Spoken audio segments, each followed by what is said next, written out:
Howdy, y'all. Welcome to this edition of the History of Christianity Season 2. We're on part 42 today. Our theme is Catholicism in the Face of Modernity. We'll spend a lot of time looking at the different popes that are active during this time period through the 19th century. And we'll start by looking at the papacy and the French Revolution. While many Protestant theologians followed the path of liberalism, the Catholic hierarchy tried to keep its theologians from following suit. The Catholic Church didn't want to go down the road that the Protestants had gone down by embracing the modern liberal ideas. Now remember, the ideas of liberalism versus conservatism are very different from what they are today. So when we hear these terms, it's easy for us to look at those terms as they're being applied today. At this time, progressivism and liberalism were on the side of democracy, getting away from monarchs, giving freedom to people. They're ideas that everybody would embrace today in Western civilization. So to put them in the liberal camp is historically accurate, but it wouldn't be the same today. So don't let those terms mess you up by associating them with the issues of liberalism and conservatism today, but they have to be kept in the time period in which they are in. And so Protestants were going along with the ideas that came with these revolutions, with these ideas of democracy and rethinking the way you do things. The Catholic hierarchy didn't want to go down that path. And a big reason for that is because of what happened with the French Revolution. The Pope at the outset of the French Revolution was Pius VI. In 1775, he had begun his reign by issuing a bull in which he attacked the ideas of those philosophers who advocated a new social and political order. So Pius VI, this is in 1775. So while we're primarily looking at the 19th century, this is going to actually start in the latter part of the 18th century. But at the outset of the French Revolution, this Pope didn't go along with the revolutionaries. He went against it. Therefore, from the very beginning of the revolution, the Pope did everything he could to impede its progress. So the Pope's made his decision of which side he's going down on. He's going down on the side of the traditional powers, and he's not going to support the side that's actually going to come out winning, and that's not going to go well for him. By the time the new French government issued the civil constitution of the clergy, the tension with Rome was such that negotiations were almost impossible.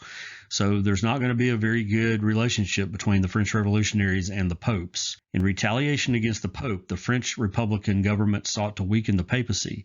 This was one of the reasons for the birth of the cult of reason. So a big reason for the French philosophers, for the French society kind of moving away from the Catholic Church and the Pope and everything that goes along with that at this time was because there weren't good feelings between the two. The Pope had certainly tried to hurt the revolution, and then the revolution, after it's won out, is going to try to take it out on the Pope. So things are not going well again between the Catholic Church and the French government. In Rome itself, French agents disseminated Republican ideas in an effort to undermine the Pope's authority. So they actually even go into Rome and try to get the Italians to join with them and revolt themselves. And, it did hurt the papacy, but also those French agents are for democracy. They're for a Republican government. And so it's not just that they're after the Pope, but it certainly makes him a big target and probably puts Rome at the top of the list because it's a strike against the papacy as well. In 1798, the French army took Rome and proclaimed a republic. They then declared that the Pope was no longer the temporal ruler of the city. Pius VI died a year later, virtually a prisoner of the French. So the French come in, they're able to get their way, and they take Rome, they proclaim a republic, and they kick the Pope out as the ruler. He's still there as a prisoner. He dies not long after that, but there's a big strike against the Pope as having any kind of political power. And by the time this time period is done with, and as we look through this, the popes aren't going to have any more political power at all. So continuing on and looking at the papacy and the French Revolution, the cardinals then gathered at Venice under the protection of Emperor Francis II of Austria and elected Pius VII. So they get together, it's time for a new pope. They bring in Pius VII. Napoleon's climb to power eased tensions between the new pope and France. In 1801, an agreement was reached between the two parties. So the pope sees this as an opportunity to kind of get things back with the French the way that they should be. Remember, if you go back and remember what the things we discussed all through the formation of France as a nation and how it developed, the French were always very tight with the popes. In fact, for a long time, the popes resided in France rather than in Italy. And so this is a big place. This is a big nation for the Pope to have on his side. Traditionally, they've been on his side, but during this period they weren't. But then Napoleon comes in, and Napoleon doesn't really care about the Catholic Church. He's not a religious guy. He's definitely not one that's come in with any kind of ideas about establishing religion or being involved in it at all, other than how it can help him to gain the power that he wants. And he sees that if he gets on the good side of the Catholic Church, that he can actually use them in his rise to power. So the two sides kind of have ulterior motives for wanting to work together, but they both work to the advantage of each one. And so they naturally decide that they will work together, at least for the moment. In 1804, Pius VII traveled to Paris in order to consecrate Napoleon as emperor. Remember that one of the big things that the popes did that gave them so much power is they actually were the ones who would crown these emperors or crown these kings. And it was with the blessing of the church. That's a lot of power. So Pius is in good now with Napoleon. He's in good, and he thinks, this is what we've always done. It's time to go to Paris, and I'm going to give my seal of approval to Napoleon. Well, Napoleon didn't quite exactly look at it that way, but Napoleon signaled his claim to absolute power by taking the crown from the Pope's hand and crowning himself. So Napoleon said, I don't need you, Pope. Give me that crown. And he put it on his own head. And he was making a big statement there. He's making the statement that he is the one with absolute power. He's also making the statement that the church is weak, and I don't need a pope to crown me. That's not necessary. I can do it myself better than any pope can. And so again, this is going to be a big turning point for the temporal power of the pope. The following year, the emperor's troops invaded Italy, and in 1808, they took the city of Rome. The French took the Pope captive, and he was not freed until the fall of Napoleon. So Napoleon turns completely. Again, he's an opportunist. If the church is going to help me, then yeah, I'll be friends with them. But as soon as I don't need them anymore, or if they're hurting me, or if I can gain more power by going against them, then that's what I'm going to do. And that's exactly what he did. And he actually goes in, takes over. The Pope is captive again, 2 popes in a row go into captivity. And this Pope's not freed until the fall of Napoleon. Pope Pius VII died in 1823, 2 years after Napoleon, and was succeeded by Leo XII. Leo and his successors, Pius VIII and Gregory XVI, were able to reign in peace. So there's kind of a peaceful time period here, and it's going to be the last peaceful time period for the popes for a little while. But because of the lingering memory of the French Revolution, they were inclined toward political and theological conservatism, repeatedly blocking attempts by Catholics to lend their support to Republican and Democratic ideas. So they got a bad taste in their mouth over this French Revolution deal. It didn't go well for them at all. They come out looking bad and actually very weak. And so they decided to just throw the baby out with the bathwater. And even though the world's moving, or at least the Western world is moving away from monarchs and emperors and towards a Republican form of government, a representative type of government, they go against that because they had a bad experience with the French Revolution. So that's not going to help them either. Instead of changing with the times, the church tries to stick in the old ways. And the times are going to change whether the church sticks in the old ways or not. In the past, the church could have stopped it. The church could have put an end to it. Not now. And it's a big red flag for them that things are not going to go the way that they've always gone, the way they'd like them to go. So let's move now to an important figure at this time and the way the church treated him, what that says about where they're headed. We're going to talk about this guy, F.R. de Lamennais. The most famous person condemned by these popes was French theologian F.R. de Lamennais. He had been a supporter of the Pope during the reign of Napoleon. He had staunchly resisted Napoleon in his attempt to use the church for his own ends. So this theologian, he was a French guy, F.R. de Lamennais. He is actually on the side of the Catholic Church. He's one of the ones who resists what Napoleon does. He doesn't like monarchs. He's not going to like Napoleon wanting to take full power, and so he wants the church to help with the issue, and he's going to defend the church. So you would think the church would keep him in high regard, but that's not what actually ends up happening. Lamennais came to the conclusion that absolute monarchs would always be tempted to use the church for their own ends, and that Christians ought to support movements to limit the power of monarchs. So he's going along with the times in which he lives. He realizes that the way we've done government in the past is not the way that it's going to work anymore. There's things are going to have to change, and we need to change with them. And Christians ought to get out ahead of this and be on the side of where things are moving societally and culturally. And what he's going to realize is that that's not what the church wants to do, at least not the Catholic Church. This should be done with the support and the direction of the papacy. To help with these efforts, the Pope should advocate the freedom of the press. So he wants the Pope to get along. Come on, join with where the world's going. And as you've already seen, the Pope is not going to have it. Lamennais was convinced that if the popes were to take the lead in such a project, the church would be able to claim its rightful place in the resultant order. So it's kind of like, do you want to sit at the table or not? Well, if you want to sit at the table, then you need to get with the program. You need to be involved in this and not sitting on the sidelines, and certainly not resisting. And so he's thinking ahead, but he's running into a crowd that's not going to think that way. Up to that point, Lamennais had been a champion for the church, and Leo XII had even considered making him a cardinal. But when Lamennais began arguing for an alliance between the popes and political liberalism, he lost all support in Rome. So as soon as he started talking about this stuff, they were out. They were not going that way. It didn't matter what he said. It didn't matter if his argument was persuasive. It didn't matter about anything. They were out. He went to Rome, hoping to convince the Pope of the wisdom of his plan, but Gregory XVI condemned his ideas. Lamennais then left the church, taking with him many others of similar ideas. So he bails out, and a bunch of people go with him. While this debate was taking place, nationalist sentiment was growing in Italy. A significant faction among Italian patriots hoped that the papacy would provide the center around which a new unified nation would be formed. Well, fat chance that was going to happen.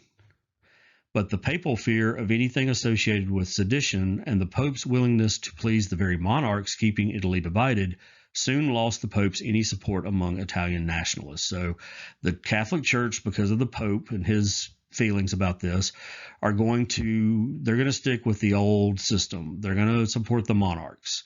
That had always served them well in the past. It had always given them a lot of power and a lot of say, had helped to keep them in power.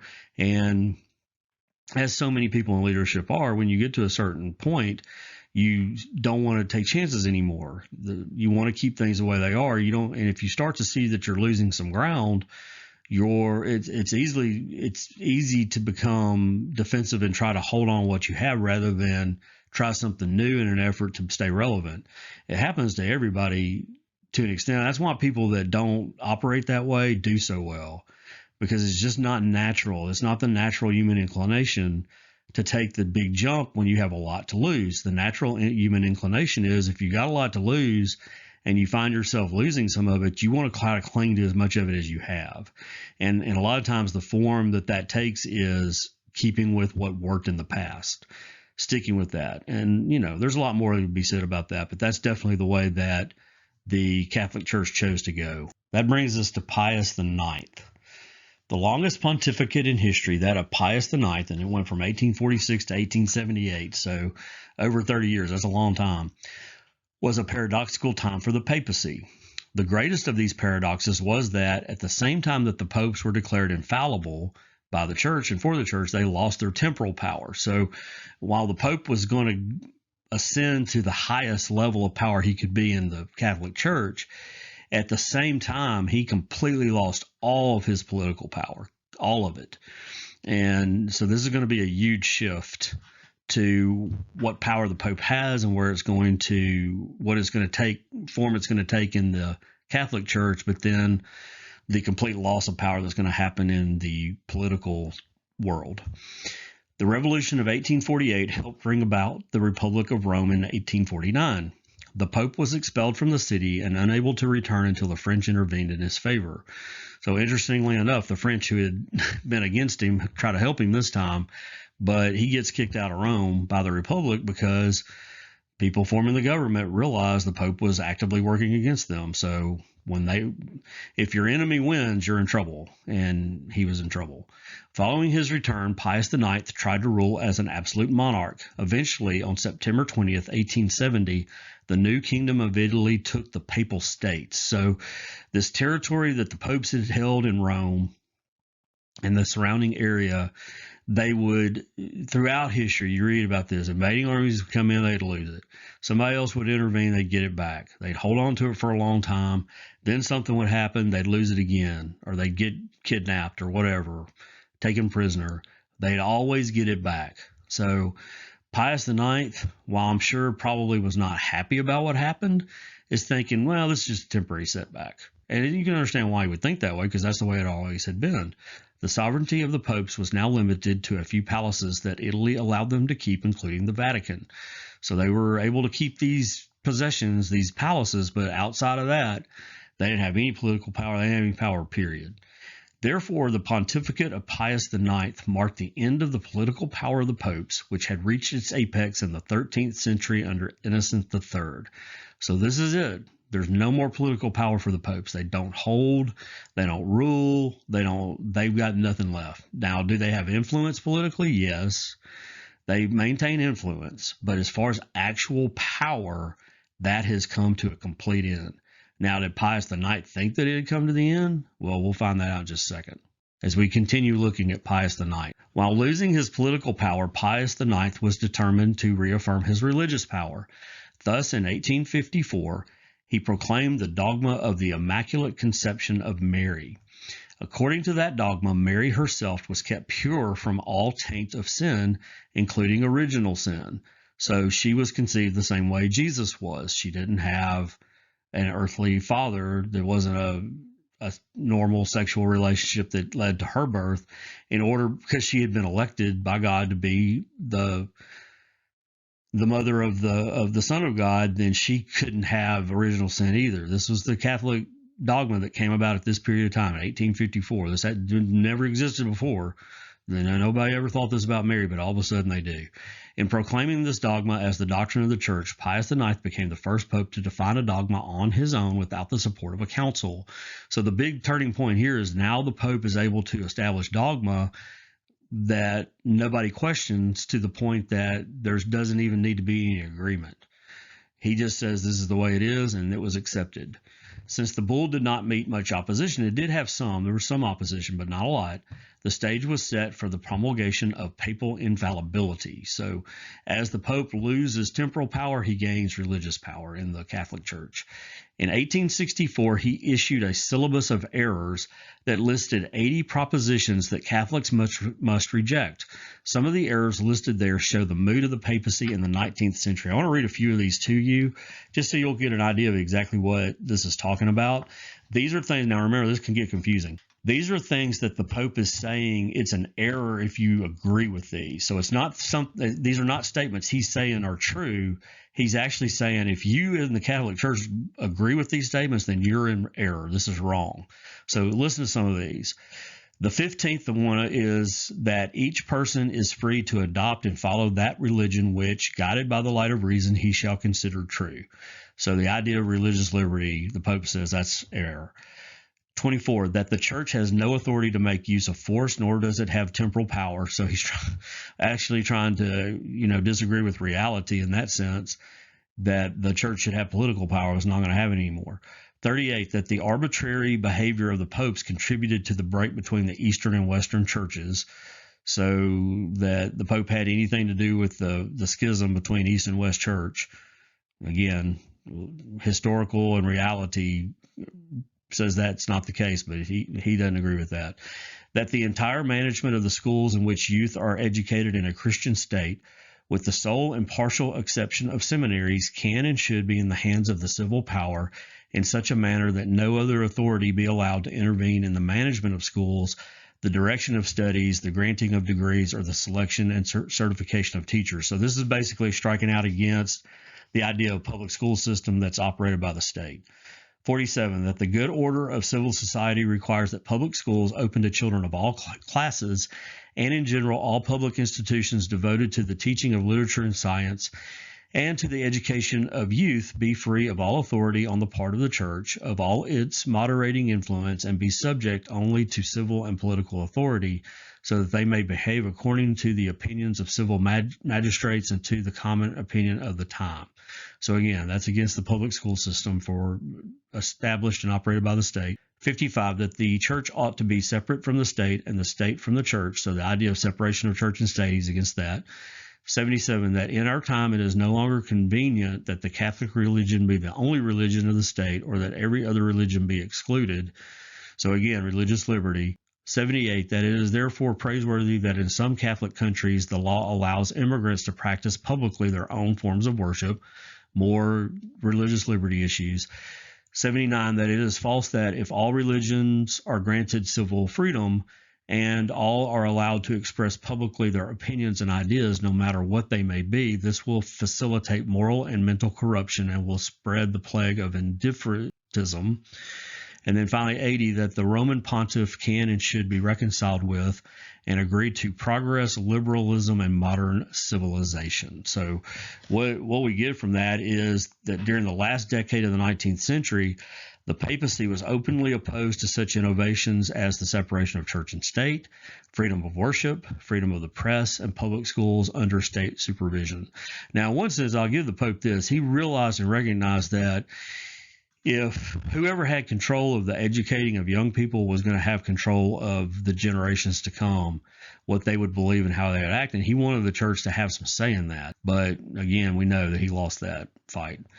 At the same time, the Pope insisted on his authority and on the evils that would follow if he was not obeyed. So he wants to still be the absolute power and not be threatened by any other powers.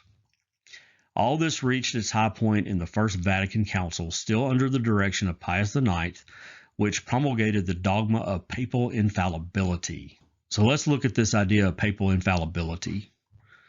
This is the official statement of papal authority as the Catholic Church holds it. So let me read you the exact words that were agreed to during this First Vatican Council that gives the Pope this kind of papal infallibility. Here's what it says, quote, "Therefore, faithfully adhering to the tradition received from the beginning of the Christian faith, for the glory of God our Savior, the exaltation of the Christian religion, and the salvation of Christian people, the sacred council approving, we teach and define that it is a dogma divinely revealed, that the Roman pontiff, when he speaks ex cathedra, that is, when in discharge of the office of pastor and doctor of all Christians, by virtue of his supreme apostolic authority, he defines a doctrine regarding faith or morals to be held by the universal church, by the divine assistance promised to him in blessed Peter, is possessed of that divine infallibility with which the divine Redeemer willed that his church should be endowed for defining doctrine regarding faith or morals, and that therefore such definitions are irreformable of themselves and not from the consent of the church." So that was the statement that was agreed to at this First Vatican Council. Note that this text does not say that the Pope is always infallible. Some people get that confused. They hear something that the Pope says, well, that doesn't, that's wrong, and he's speaking for everybody. No, he's not speaking as infallible in those times. It's a very special circumstance called ex cathedra. These words were included in the declaration in order to respond to the objection that Pope Honorius, for instance, had been a heretic. So they wanted to be able to backtrack, and if some pope said something stupid or later on the church decided that he didn't hold the right viewpoints, they could say, well, no, he wasn't speaking ex cathedra, so he wasn't infallible at that time. We can say that he was wrong. and they did that. Of the more than 600 bishops present at the First Vatican Council, 522 voted in favor, only two against, and more than 100 abstained. So that means either they didn't want on the record that they were voting against it, or maybe they really weren't sure and didn't want to be on the record either way. So, but in spite of that, it overwhelmingly was approved. Only once after this proclamation has a pope claimed to be making use of such authority. This was in 1950 when Pius XII promulgated the doctrine of the Assumption of Mary, that at the end of her earthly life, Mary was bodily assumed into heaven. So the only time that it's ever been said that the pope was speaking in this way, in this infallible way on a doctrinal issue, was this one. And it took place in 1950. And again, interestingly enough, it had to do with Mary. In general, protests and criticism concerning papal infallibility were moderate. There were some, but it wasn't a lot. Having lost its political power, the papacy was no longer as formidable as it had once been. So this is the reason why there wasn't an outcry in the world about this, because honestly, the Pope, as far as having any kind of real political power, was completely powerless. So it didn't matter whether he was fallible or infallible. That was just a church matter. Had nothing to do with people in the day-to-day life. It didn't have anything to do with politics. Now, if you get a pope that has an extreme amount of political power and say, well, he's infallible, he's by nature can't be wrong about anything, then you've got a big problem, because then you've got him making political decisions, and the fallback on anything that you disagree with was, oh, well, it's the Pope, he's infallible. If that had been the case, there would have been a big outcry. And of course, no Pope ever tried to pull that when they did have political power. But now that they don't, he can have all the religious power he wants within the Catholic Church, but he's not threatening anyone outside the church, so nobody really cares. Papal infallibility was promulgated on July 18, 1870, and on September 20th, Rome surrendered before the armies of the Kingdom of Italy. So just a few months after he's gained this huge amount of power in the church, the event that finally strips all power from the Pope outside the church happens. Pius IX declared himself a prisoner of King Victor Emmanuel and refused to accept the new order, believing someone would intervene and give Rome back to the papacy. So he's thinking, okay, this has happened before. We've been down this road. Somebody will come step up and say, no, the church needs its power. Let's go step in on the side of the church. But this time, no one intervened. Nobody came in. They didn't care anymore. Basically, the Catholic Church at that period of time had made itself irrelevant because they refused to go along with what was happening in the world, and the world just left them by. And they were still able to do what they do. The Catholic Church obviously still has an extreme amount of influence. A lot of people are a part of it, but it never again is going to be what it once was.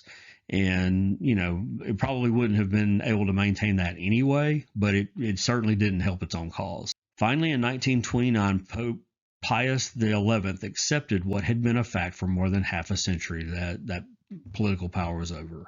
All right, before we're done today, let's move in to look at Leo XIII, and then we're going to finish the rest of this out next week because it's already a long one, and there's still a good bit to go. But we'll look at Leo XIII first. Pius IX was succeeded by Leo XIII, whose tenure in office was also very long. So he went from 1878 to 1903. Given political conditions in Italy, Leo XIII, who still insisted on his right to temporal authority over Rome and the surrounding area, even though he didn't have it, declared that Catholics should not vote in Italian elections.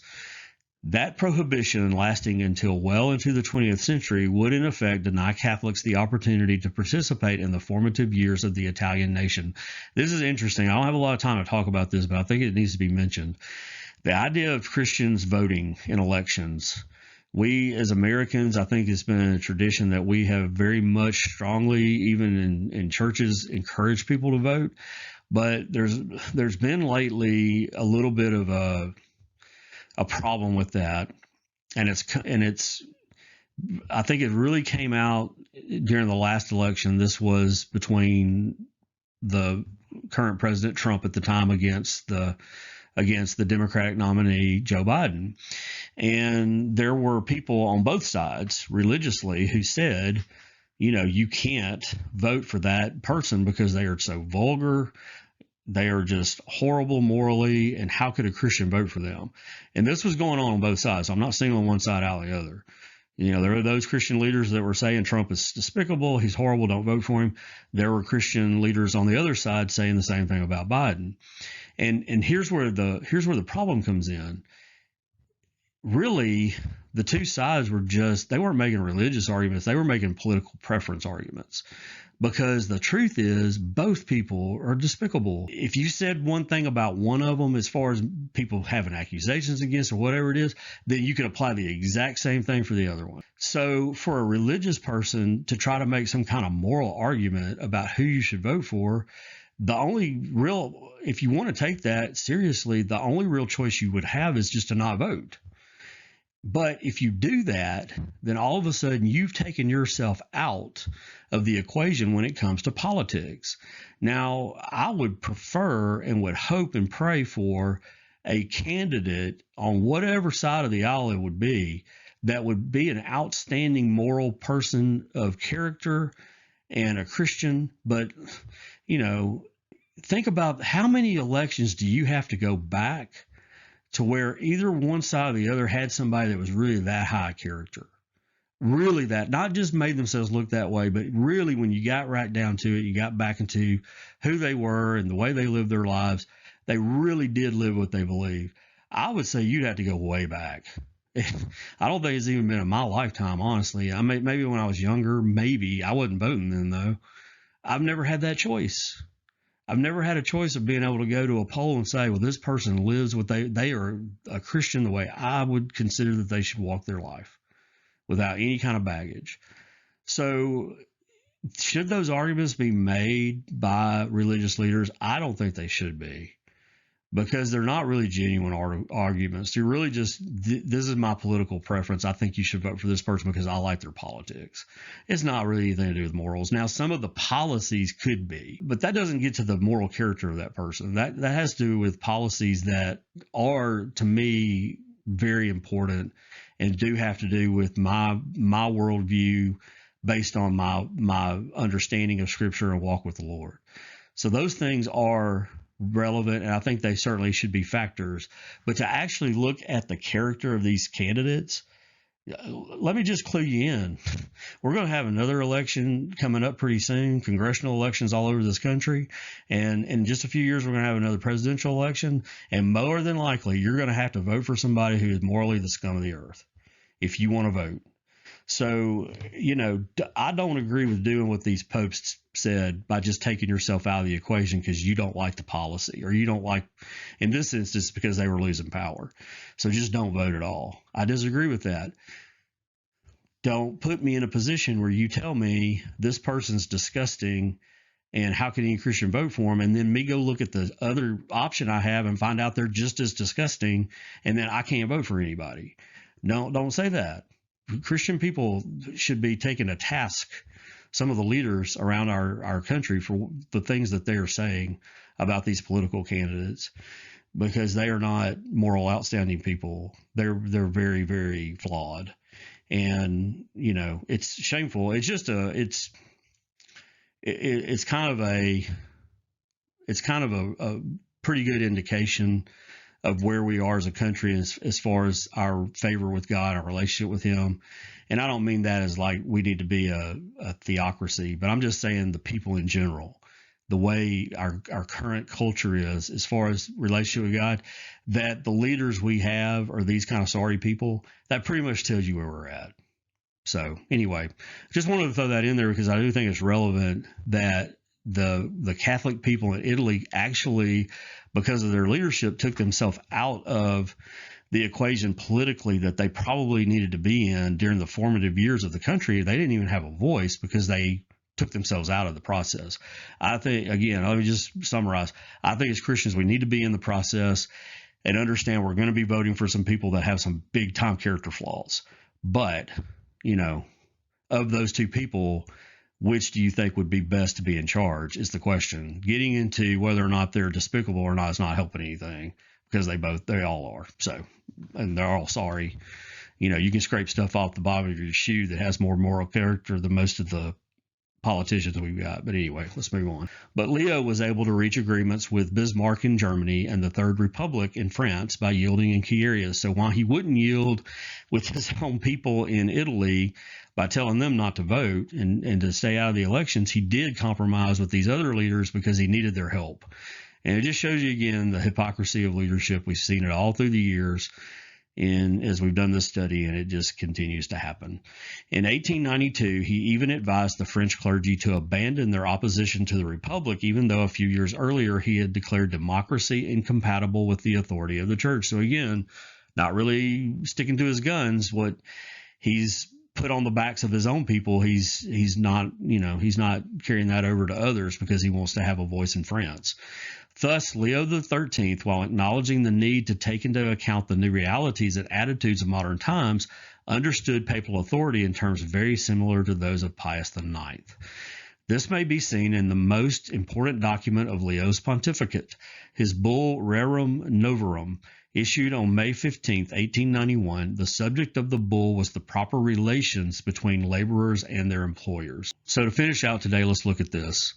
In the bull, Leo recognizes that there is a contrast between rich employers and poor laborers. He asserts that a small group of very rich people have been able to throw upon the masses of poor laborers a yoke that is little better than slavery itself. So he sees a societal thing that's coming about as a result of the Industrial Revolution, that there are a tremendous amount of abuses going on towards working class, not even middle class we'd look at today, but actually very poor people and the way they're being treated by those who are in power and who hold the money and for whom they have to work.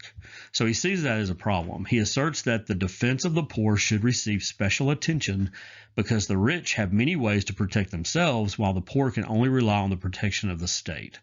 So again, he's sympathetic to the poor. He sees the problems. Therefore, laws should be such that the rights of the poor are guaranteed. In particular, this refers to the right of every laborer to a salary sufficient to sustain him and his family without being forced to work beyond a fair limit. So I think so far we're probably with this Pope. We're probably thinking, yes, I agree with this. I'm glad somebody's standing up for the poor and the laborers who are being mistreated. But let's carry on because he's not done. This is to be done because God seems to lean in favor of those who suffer misfortune. All right, so he rightly sees that God in Scripture tends to try to want to take care of those who are being mistreated. So far, it's looking pretty good. But again, he's not done yet, so let's see the flip side of this. On the other hand, this does not mean that the opinions of the socialists are correct, for private property is a right established by God, as is also inheritance.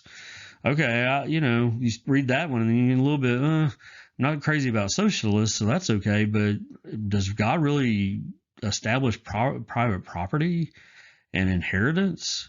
Does that have anything to do with God? I don't see that really, but anyway. Furthermore, the differences that exist in the social order are due, at least in part, to natural differences among human beings. That statement will get you in trouble right now. Not to say that there's maybe not some truth to it, but anyway, he's getting on some ground that I know in our current culture would not be comfortable with. Time he wrote this, maybe not such a problem. So the Pope then asks for the rich to practice charity. Okay, good.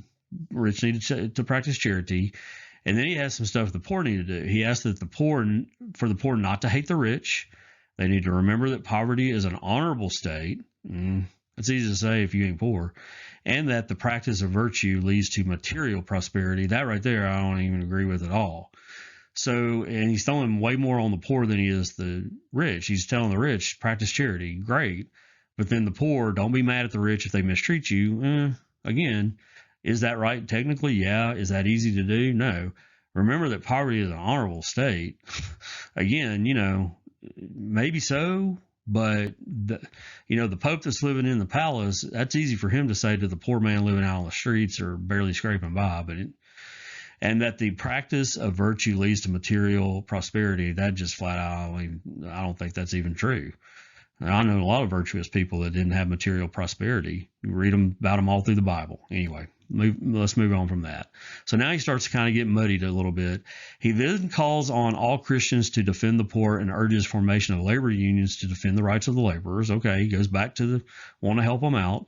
In summation, the bull declares the urgent issue of today is the condition of the working classes, but Christian laborers will easily solve it by forming associations, choosing wise leaders, and following the path that their ancestors have trod with so much profit to themselves and to society. So this conclusion is kind of interesting. While the bull marks the beginning of the modern Catholic trade union movement, so trying to help poor people and laborers, it is also an indication of Leo's ambivalence before the challenges and requirements of the modern world. So he doesn't really have a whole lot of answers, especially the summation. It's just kind of like, do what I'm telling you to do, and everything will work out just fine. That's not good enough. He does a lot of good stuff with this. He says a lot of good stuff, but it ultimately ends up kind of falling flat a little bit. Leo also promoted a return to the theology of Thomas Aquinas, ordering that his writings be the basis for theological instruction in the seminaries. Leo felt that while Aquinas was conservative, Aquinas was particularly valuable because he was forced to face the challenges of a changing age and new attitudes in the field of philosophy. So that may very well be the case. But it shows you how it's kind of some strange things with Leo, looking at things one way, kind of trying to respond to the changes of the world, but then kind of as falling back to the old way of looking at things, the old power that the Pope had at one time had that he didn't have anymore. So we're going to see this kind of as we go through this. So that's all we're going to have time for today. We've gone long. Thanks for taking time to listen to this. Next week we'll get into some more issues and more popes that we'll look at in the Catholic Church through this modern time that they're having to decide how to deal with the way that they're going to do things. So we'll finish that up next week, and then we'll move on after that into more of our study of the history of Christianity. Again, thanks for taking time to listen to this today. Hope you have a great rest of your week, and God bless.